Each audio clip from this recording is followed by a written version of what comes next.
నేను ఇవాళ పత్రికా విలేకరుల సమావేశం పెడుతున్నాను. నిన్న రాత్రి అసెంబ్లీలో జరిగిన ప్రహసనం మీరు చూసినారు. ఇవాళ ముఖ్యమంత్రి గారు కాళేశ్వరం కుంభకోణం మీద సిబిఐ ఎంక్వైరీ కోసం ఉత్తరం రాస్తాం, తద్వారా సిబిఐ ఎంక్వైరీ జరగాలి అని వారు చెప్పడం జరిగింది. ఆ విషయంలో ఇవాళ బీఆర్ఎస్ నాయకులు అవాకులు చవాకులు పేలుతూ కాంగ్రెస్ బీజేపీ నాయకులు కుమ్మక్కై ఇవాళ సిబిఐ ఎంక్వైరీ వేయించారు అని చెప్తుంటే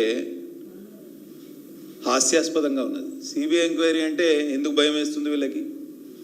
ఒకసారి చెప్పాలి. సిబిఐ ఎంక్వైరీ అంటే ఎందుకు భయం వేస్తుంది బీఆర్ఎస్ నాయకులకి? ఒకవేళ మీరు నిజంగానే కాళేశ్వరం ప్రాజెక్టు విషయంలో అవినీతికి పాల్పడలేదనే నమ్మకమే మీకుంటే మీరు కోర్టుకు కూడా పోయేవాళ్ళు కాదు. జ్యుడిషియల్ కమిషన్ ఇచ్చిన రిపోర్టు శాసనసభలో పెట్టద్దు అని హైకోర్టులో లంచ్ మోషన్ పిటిషన్ వేసింది మీరే. 2, అది చెల్లుబాటు కాకపోతే మళ్ళీ report commission of enquiry report పెట్టినా కూడా దాని యొక్క యాక్షన్ టేకెన్, చర్యలు మా మీద తీసుకోవద్దు అని కూడా ఇదే హైకోర్టుకు వెళ్ళిపోయారు.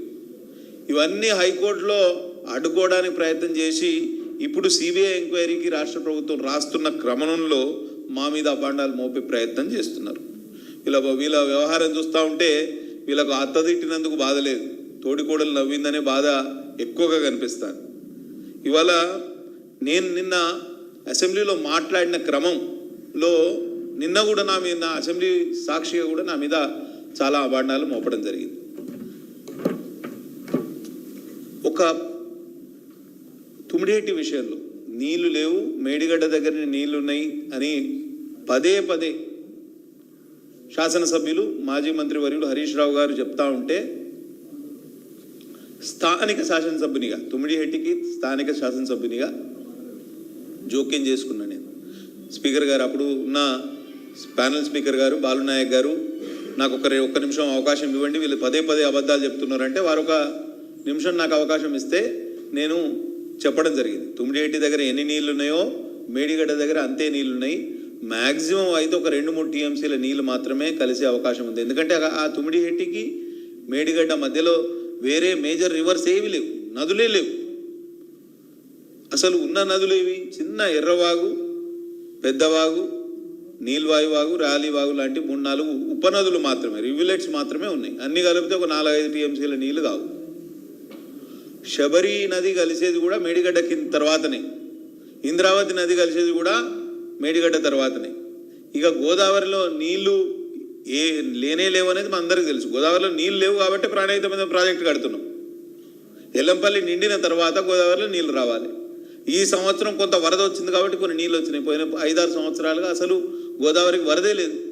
బాబ్లీ ప్రాజెక్ట్ ఎప్పుడైతే మహారాష్ట్ర కట్టిందో అప్పటి నుంచి గోదావరి పూర్తిగా ఎండిపోయింది. గోదావరిలో నీళ్లు కనిపించాలంటే ప్రాణహిత నీళ్ళే దిక్కు. ఈ క్రమంలో తుమ్మిడిహెట్టి దగ్గర నీటి లభ్యత లేదనేది అవాస్తవం అని చెప్పే ప్రయత్నంలో నేను లేచి ఒక 2 నిమిషాలు మాట్లాడినందుకు నా మీద అభాండాలు నేను అక్కడ కలగజేసుకున్నాను. ఎందుకంటే అది స్థానిక శాసనసభ్యునిగా ఆ ప్రాంతం మీద నాకు అవగాహన ఉన్నది కాబట్టి, నాకు అక్కడ ఉన్న కొన్ని నీటి లెక్కల మీద కొంత అవగాహన ఉన్నది కాబట్టి ప్యానల్ స్పీకర్ గారు నాకు అవకాశం ఇస్తే నేను లేచి నిలబడితే నా మీద అవాకులు చవాకులు అభాండాలు మోపాలి. ఈ భాజపా శాసనసభ్యుడు కాంగ్రెస్ నాయకులకు వత్తాసు పలుకుతున్నాడు. అంటే ఎవ్వరు వాస్తవాలు మాట్లాడితే వాళ్ళను వాళ్ళ ముఖం మీద బట్టగాల్చి మూతి మీద వేయాలి. అవునా? ఎన్డీఎస్ఏ రిపోర్ట్ తయారు చేస్తే చంద్రశేఖర్ అయ్యర్ గారి మీద అభాండాలు. విజిలెన్స్ అండ్ ఎన్ఫోర్స్మెంట్ డైరెక్టరేట్ ఒక రిపోర్ట్ తయారు చేస్తే ఆ డైరెక్టర్ జనరల్ గారు మీద అభాండాలు. దాని తర్వాత ఇంకొక రిపోర్ట్ కాగ్ మీద రిపోర్ట్ తయారు చేస్తే కాగ్ ఇవన్నీ లెక్కలు సరిగ్గా చూసుకోలేదని. తర్వాత commission of enquiry judicial commission report ఇస్తే పీసీ ఘోష్ గారు కమిషన్ రిపోర్ట్ అంట, పీసీసీ కమిషన్ అంట, ఎన్డీఎస్ఏ రిపోర్ట్ అంటే ఎన్డీఏ రిపోర్ట్ అంట. అంటే నోటికి ఏమొస్తే అది పిచ్చివాగుడు, ప్రగల్భాలు పలుకడం తప్పించి వీళ్ళు అసలు ఇదమిత్తంగా ఎందుకు ఇంత గుమ్మడికాయల దొంగ అంటే భుజాలు ఎందుకు దడుపుకుంటున్నారు? మీ అవినీతి సామ్రాజ్యం అంతా కూలిపోయిందనా, లేకపోతే మీ అవినీతి బట్టబయలైందనా? ఎందుకు మీకు ఇంత బాధ అవుతుంది? దాని తర్వాత మా శాసనసభాపక్ష నాయకులు వాకౌట్ చేసినారు, మేము బయటకు వచ్చినాం. అంతకన్నా ముందే నేను స్పీకర్ గారికి పిటిషన్ పెట్టిన, మా శాసనసభాపక్ష నాయకుని అనుమతితోటే నేను ఒక పిటిషన్ పెట్టిన. సరే, పార్టీకి ఒక్కరికే అవకాశం ఇస్తున్నారు అధ్యక్ష మీరు, కానీ భారతీయ జనతా పార్టీకి వచ్చే వరకు స్థానిక శాసనసభ్యునిగా, ఎందుకంటే తుమ్మిడిహెట్టి మీద క్లారిఫికేషన్ ఇవ్వాల్సిన బాధ్యత నా మీద ఉన్నది కాబట్టి మీరు ఒక 2 నిమిషాలు నాకు సమయం ఇవ్వమని వారికి ఉత్తరం రాసిన నా లెటర్ హెడ్ మీద. మేము ఎప్పుడైతే వాకౌట్ చేసి బయటికి వచ్చినామో నాకు స్పీకర్ కార్యాలయం నుంచి మెసేజ్ వచ్చింది, మీరు మాట్లాడదలుచుకుంటే రావచ్చు అని. నాకు అవకాశం వచ్చింది కాబట్టి మిగతా శాసనసభ్యులు వాకౌట్ చేసి బయటికి పోయారు. నేను మళ్ళీ సభలకు పోయి అవకాశం వచ్చింది కాబట్టి ఎందుకు ఉపయోగించుకోవద్దనే ఉద్దేశంతో నేను వాస్తవాలను చెప్పే ప్రయత్నం, ఎవరి మీద అభాండాలు కూడా మొప్పలేదు. వాళ్ళు మాట్లాడినప్పుడు చిల్లర మాటలు మాట్లాడలేదు, వాళ్ళు మాట్లాడినట్టు అడ్డగోలుగా మాట్లాడలే, అన్ని వాళ్ళు మాట్లాడినప్పుడు ఉన్నది లేని కాగితాలన్నీ తయారు చేయలే. నేను కమిషన్ ఆఫ్ ఎంక్వైరీ రిపోర్ట్ మీద మాత్రమే మాట్లాడినా. కాబట్టి నేను మాట్లాడిన తర్వాత ముఖ్యమంత్రి గారు మాట్లాడారు. అంటే అంత నాకన్నా ముందు ఎంఐఎం శాసనసభాపక్ష నాయకులు, తర్వాత సిపిఐ శాసనసభాపక్ష నాయకులు కూనంనేని సాంబశివరావు గారు మాట్లాడారు. తర్వాత లాస్ట్ బట్ వన్ నాకు అవకాశం ఇచ్చారు, 2 నిమిషాలు ఆ విషయం మీద మాట్లాడి తర్వాత ముఖ్యమంత్రి గారు మాట్లాడి సిబిఐకి ఇస్తున్నామని చెప్పడం జరిగింది. అయితే నేను మాట్లాడినా కాబట్టి నేను అంటే కాళేశ్వరం రిపోర్ట్ని, కాళేశ్వరంలో ఉన్న కుంభకోణాన్ని గురించి ఎవరు మాట్లాడినా వాళ్ళు కాంగ్రెస్కి వత్తాసు పలుకుతున్నారా? ఇది ఎక్కడ న్యాయం అని నాకు అర్థం కాదు.